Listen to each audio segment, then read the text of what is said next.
हाल ही के दिनों में इंडिगो एयरलाइंस की कई उड़ानें रद्द हुई, जिससे यात्री फंसे रहे। उनकी आंखों में मायूसी साफ दिखाई दी। ये सिर्फ एक एयरलाइंस के बंद होने से पूरे भारत में अफरा तफरी का माहौल था। क्या यह नियमों की गड़बड़ी थी या भारत में बढ़ रहे प्राइवेटाइजेशन और मोनोपोली का नतीजा? दोस्तों, आपको याद ही होगा कि विमानन क्षेत्र में भारत की सिर्फ एक ही सरकारी कंपनी थी, वो थी एयर इंडिया। इस कंपनी को भी सरकार ने साल 2022 में टाटा ग्रुप को बेच दिया। अब एविएशन सेक्टर में सरकार की कोई कंपनी नहीं है। नतीजा ये हुआ कि दिग्गज पूंजीपतियों ने एविएशन सेक्टर पर कब्जा कर लिया। भारत के आसमान में आज इंडिगो सबसे बड़ा खिलाड़ी है।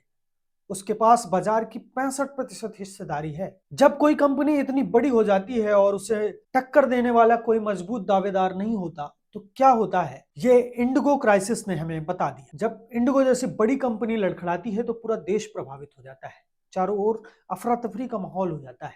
लोग मजबूर होते हैं क्योंकि उनके पास दूसरा कोई विकल्प नहीं होता। वहीं प्राइवेट कंपनियां सरकार पर हावी होने लगती हैं। वह कैसे? इंडिगो क्राइसिस से ही समझ लीजिए। भारत में उड़ानें सेफ हों, इसके लिए सरकार साल 2024 में एफडीटीएल यानी फ्लाइट ड्यूटी टाइम लिमिटेशन नियम लेकर आई।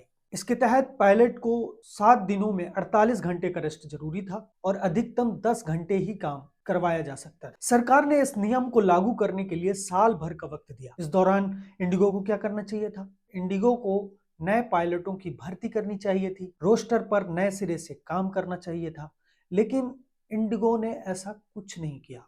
और जब नियम लागू करने की बारी आई तो पहले तो खूब सारी बुकिंग्स कर ली, बाद में उन्हें रद्द कर दिया और यात्रियों से सॉरी बोल दिया। परिणाम यह हुआ कि चारों तरफ हाहाकार मच गया। एयरपोर्ट्स पर यात्री फंसे रहे, चीखते चिल्लाते रहे। कोई अपनी शादी में नहीं जा पाया तो कोई अपने पिता की अस्थियां विसर्जित नहीं कर पाया और सभी एयरपोर्ट्स में लगभग अफरा तफरी मच गई। नतीजा ये हुआ कि सरकार को अपना नियम वापस लेना पड़ा। तो आपने देखा कि कैसे एक कंपनी ने सरकार को नियम वापस करने के लिए मजबूर कर दिया। सरकारी कंपनियों को अक्सर लूजर कहा जाता है, लेकिन सरकारी कंपनियां एक सेफ गार्ड की तरह काम करती हैं। अगर कोई प्राइवेट कंपनी मनमानी करती है तो लोगों के पास सरकारी विकल्प मौजूद होता है, लेकिन आप विमानन क्षेत्र में देखें तो आज भारत के पास कोई सरकारी विकल्प मौजूद नहीं है। यही कारण है कि हमें इंडिगो जैसी क्राइसिस देखनी पड़ी है।